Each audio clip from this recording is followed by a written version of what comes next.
Hey, what's up everybody? It's Carpo here.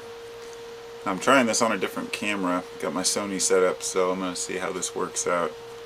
Can't seem to find the chargers for my other ones. I wanted to do this video about words, the idea of atheism, religion, faith, all these different words that people throw around and the semantics behind them. I'm not really here to tackle that or the meaning of the actual words, but rather the declaration of people who consider themselves something other than either, let's say, religious or atheist. Because, let's admit it here, there are a lot of people out there who have been pointing the finger for far too long at anyone who's not religious as being an atheist. And I think we have to clear up some of those misconceptions. So, I wrote down a list of various terminology that people use to describe themselves and their belief systems. Some of them tied to particular specific thought patterns. Others, not so much. Some of them are more open than others. So, I'm going to start off here. My experiment with this camera, so we'll see how this works. Alright, so here's the list of terms. We have two forms of atheism: positive and negative atheism. And the positive and negative connotation does not relate to a particular good or bad. Positive atheism is the declaration that there is absolutely no God, and more or less positive atheism declares that we are just here by chance. This is the one life, this is what matters, and to embrace it while we're here. Negative atheism is just a lack in belief in a personal God. It doesn't discount anything else in particular. So many people who don't even realize they may be negative atheists. And that's, again, I don't like the word because it has a negative connotation. Negative. So then we have the anti-theist. Now the anti-theist is not concerned with what they believe or don't believe. They're concerned with disproving religion, especially in places where it conflicts with social issues or important issues. And I think we can all agree that we need anti-theists out there. Now, I'm not an anti-theist. I am opposed to organized religion and the church and all the negative things it does, but I also have seen the positive things that it can do for the individual. I think that it's a ground I don't want to touch right here. But an anti-theist spends a lot of their time seeking out belief systems, doctrines, and declaring why they believe them to be wrong. So then we have the agnostic. That word has been thrown around so much. Agnostic is just basically show me the money. So after we have the agnostic, which is basically, I guess as I was going to say, it's kind of a cop-out term. It's a catch-all phrase that allows people to say, I don't believe in anything, but if you can show me something, I'll believe it. And I think we all need a little bit more specifics, as far as the terminology these days. Now, none of these words mean anything to me, personally, although I had fun with them in the end here. I'll kind of get at what I'm getting at here. But then they're on the other opposite end of the spectrum, completely from the people who don't want to be atheists, they don't want to be religious, they'll be the pantheists. And I've been recommended, by people say, you might enjoy pantheism. And I think pantheism is a nice view of the world around us. It's that God is manifest in everything, or that the deity, or whatever it may be. And that to me isn't specific enough either. Although it does make a nice story. Pantheism can be tied to occult type ideas, or pagan type ideas. The idea of Pan, the god of nature. For me, this is just another way of trying to explain things away. and without actually having to answer the questions. You see mathematics in nature, we see the patterns. Nature provides these numbers and patterns that are there for us to discover. And many of them relate to each other. So this would be seeing that divine nature, if you will. So then we have the skeptic, the free thinker, and the humanist. I guess I'm all three, in a way. Although the idea of humanist, to me, just has negative connotations because it's putting humans, I believe, ahead of... It can put humans ahead of the whole, the essence of everything. But I'm not going to get into that because there's too many different, secular humanists, and there's very many different degrees of humanism. That doesn't answer the question for me either. So if I were to try to condense it all into a nutshell, I wrote this down kind of as a joke, but I am a free-thinking, skeptical agnostic with humanist values, and a potential for anti-theism when it interferes with human rights. I use rational thinking based on my senses and environment, yet do not discount the possibility of an unknowable prime mover only felt through intuition and experience. If you believe that there could be, in this sense, I guess it could be a form of negative atheism. And people are welcome to put whatever label they want on it. For me, it's just life. Now the rational skeptic side of me, this is where when I see people who are very overly rational, poking fun at people who are, say, mystical, sometimes I kind of, I'm like, man, that's harsh. But at the same time, I can almost always see their point. If you're going to declare something to be true, if you're going to declare something to be fact and open your mouth about it, then you better have something to back it up. And there's nothing wrong with this. I heard somebody say earlier today about how they tell people if you don't have, if you can't say something constructive, then shut your mouth. And I was thinking about that, like, I can't remember the context he was using it in, but he was saying, no, we want those people to open their mouth so we can tell them that they're wrong. In other words, people who hide their true feelings and emotions out of fear of ridicule, we shouldn't expect people to keep quiet because they have views that are different than ours. It makes sense anyway. Yeah, and since I have the option to add this clip on the end of the video, which I formerly had never mastered the art of video splicing and piecing together, but I guess it's that I just don't have the time. I have a lot of other things, and putting together these videos, it's hard enough to find time to make one, let alone make these particular videos. But anyway, making that point, because a lot of times in my videos I forget to add these points, and I try to make an addendum or something and just forget it and leave it all out together, and I come across wrong. So this video that I'm, is not an attack on any belief system, of course, obviously, and it's also not an attack on those who choose to use labels and words to describe how they feel and what they think. And I think it's something that inherently we want, is to attach to a group or an idea or a discovery.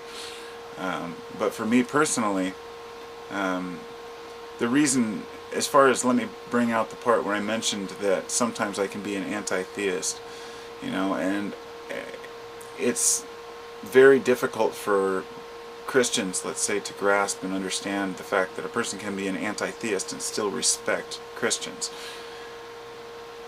It's not that you're attacking the person's beliefs, you're rather attacking how the person's beliefs affect the society around us, how the churches have treated people, treated women, and getting into constructive debates about ideas like the Bible and why there's slavery in the Bible, and why people stone each other and beat their children and wives in the Bible. But when you argue these points with any Christian, you'll find over time that it goes absolutely nowhere. One person will say that, well, we change over time, and we change, back then that was acceptable, but we just have to use our sense to pick out what in the Bible is, true and what's not, or how we change over time. I'm like, well, then there's plenty of other things that could change, or some people would say that's figurative, and then you get into the vengeful God quarrel, and then it becomes a religious debate. And I choose to opt out of that, and that's why I brought all these words together. The idea of everything from an atheist to a pantheist, and how it's just silly to me, but I've been there. I've tried to find labels for myself in the past. I made a video a while back saying I'm a mystic, deal with it. And since then I've been thinking about it. Am I a mystic? I think I am sometimes, but then other times my rational side kicks in and I say, wait a minute, this doesn't make sense. And but I am a mystic in the sense that I follow my intuition, and this is the main point that I really wanted to make, was about whether you can trust your gut. So let me figure out how I'm going to word this for a second here. The argument goes like this.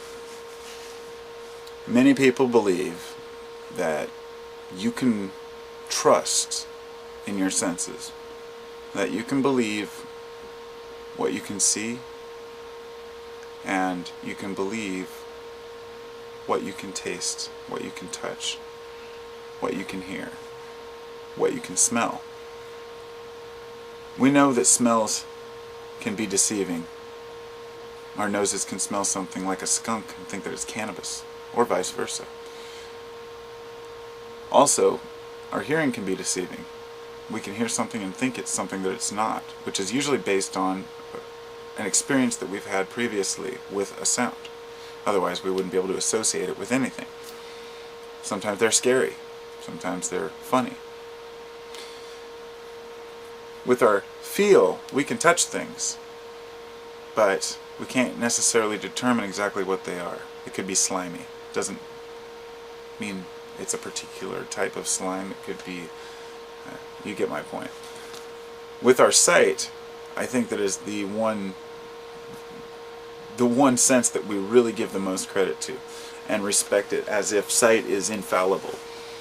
And I've seen some strange things in my life, okay, and I've had some interesting experiences. Some of them on mushrooms, some of them sober.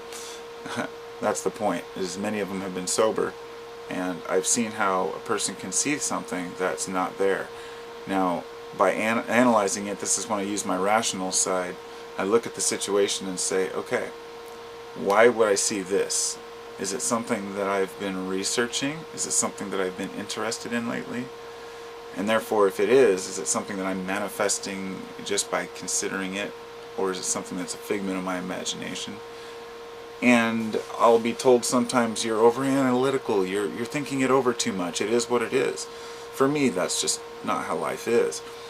And I don't sit here and analyze things for hours, but I think about it and consider it. I don't just trust my senses. I certainly don't just trust my sight, even if it's something that's right in front of me.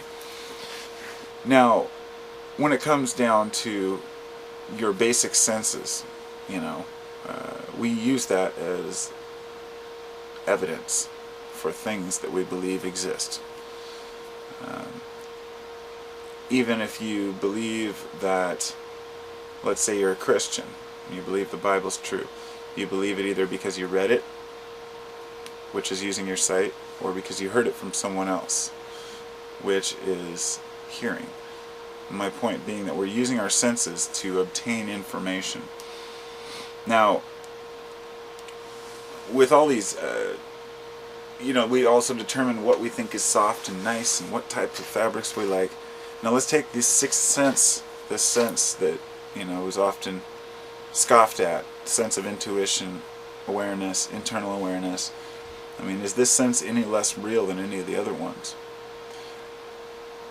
That'll be argued consistently. What about when you have a gut feeling that something's wrong and it turns out to be true, and you start to trust your gut feeling?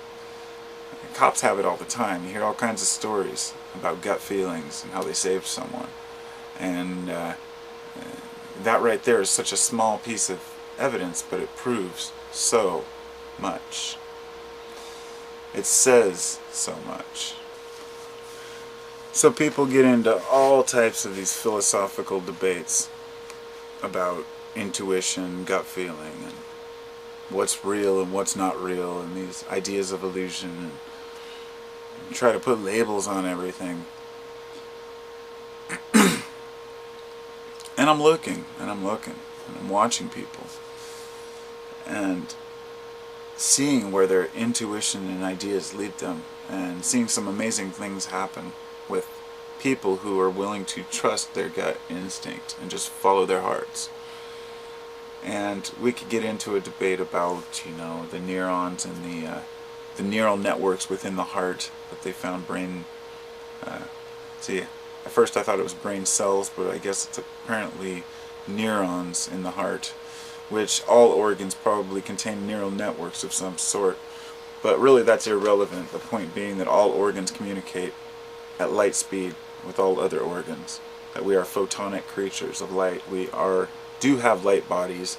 Scientifically, they're finally being able to discover how these cells harness photons and save them, utilize them to communicate. The old chemical messenger theory just doesn't fly anymore. Sometimes that's applicable. But point being that everything communicates, and when you get a gut feeling, when something hurts your heart, it really impacts you emotionally. We can only ask ourselves why. Where do these things come from? Why can we get heartbroken? Why when a love leaves us are we so devastated, for example? Why would that be something that we would evolve to have? Because that wouldn't be beneficial for an organism to, first of all, evolve a consciousness. It just doesn't seem to make sense, and that very rudimentary idea right there is just, why would we evolve consciousness? It seems to be kind of the crux for a lot of argument, or could be, in my point. Why would we evolve unless there was a prime mover or some directive or point to it? And that one's not worth arguing either. It's a fun debate, but it goes nowhere. But we have intellect, we have consciousness, here we are, we have it for whatever reason, and we're using it to the best of our ability. But everything, the idea that we get hurt, that our hearts are hurt when we lose a love, doesn't seem to be a good evolutionary trait, because you would think that you would want to be able to attract a new mate quicker, if that makes sense. Just move on, somebody leaves you, but we've evolved differently. How much of this have we created? How much of it has just happened? I don't know. Do we manifest our emotions over time, ourselves, or is it something that the prime mover, or God, if you will, some people want to believe in God, there's a conscious, aware being, and that he loves you or hates you or cares or doesn't care, whatever the belief may be, but that he's personally interested in each and every one of us. And to me that's just, I think that's a metaphor for the idea that we are all one. That if you see us as all part of this God, God doesn't have to be a word that's dirty. It doesn't have to be atheist or religious. That people could just live in harmony with one another and observing nature, observing how things get along. But there are people out there that are trying to tell you that the world is chaotic. And it's not. 90% of the world lives in relative calm most of the time. But we're always going to find the wars. We're always going to find the fights to pick out. We're always going to find the bad news, because that's what we do. We're humans. We seek out negativity to fill that emotional void that is created by living in a society with poor values and low self-esteem. Tough world to live in. I guess I'll leave it at that, and hope you all have a great day. Take care.